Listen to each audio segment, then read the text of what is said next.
Homefront multiplayer is large-scale warfare. Complete and total bedlam. Epic vehicular warfare. Fast-paced, exciting, and fun.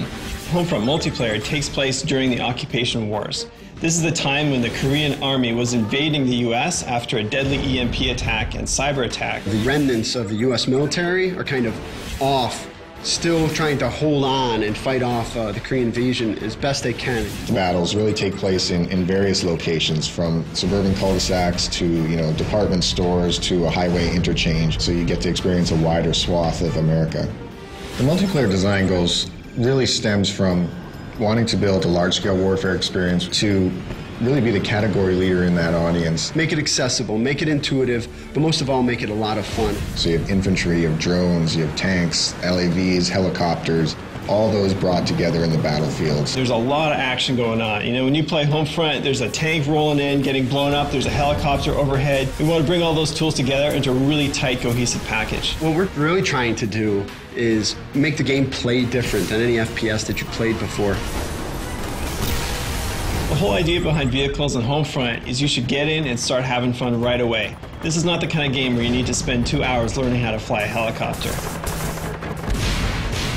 Battlepoints really gives us an in-game economy. So you're doing actions in the game, and every one of those actions is earning you points. So Battlepoints basically allows us to put a price on each vehicle, to put a price on every special weapon.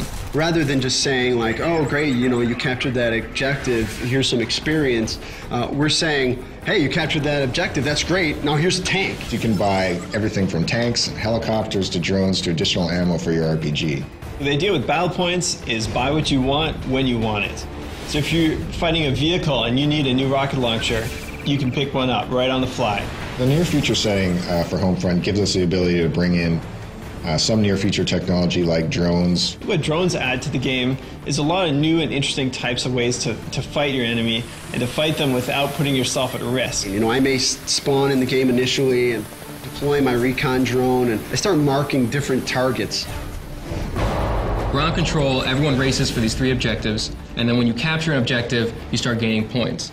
Now, when you gain enough points, it'll actually push the whole line over to the enemy section. You're not spread out amongst a vast area. You feel the infantry-style combat, that intense battle for the objective points, as well as have the epic vehicular warfare reigning in. Ground control is different from other objective-based game modes because you get to fight over new spaces. The objectives will move to different locations. You'll have to use new strategies when you get to those areas. So in essence, you're not just playing on the same map for 12 to 15 minutes, you're playing on 2 or 3 different maps, because all the gameplay is localized around those objective points. And as players start earning points, you're going to start seeing some tanks on the field, some helicopters. The battlefield evolves in a way that you see something different every minute that you're playing.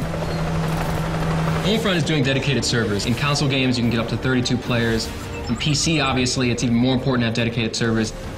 After Homefront ships, I'm probably going to kick back by playing Homefront and destroying noobs online. It's interesting, as a developer, you have pretty much like one day where you know a lot more than everyone else at the game. After that one day, you're getting your ass kicked like everyone else.